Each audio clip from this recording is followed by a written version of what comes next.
Hey guys, in this video, I will show you how to use Patreon as a creator. Alright, let's begin. First, go to patreon.com and sign up for a creator account.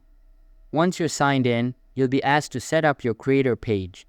This is where you introduce yourself, describe what you create, and explain why people should support you.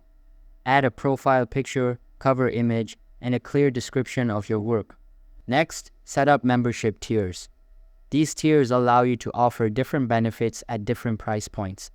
For example, you can create a $1 tier for basic support, a $5 tier with behind-the-scenes updates, or a higher tier with exclusive content like Q&A sessions or early access. Finally, share your Patreon link with your audience through social media, YouTube, or email. Encourage people to join and remind them of the perks. So that's basically how you can use Patreon as a creator.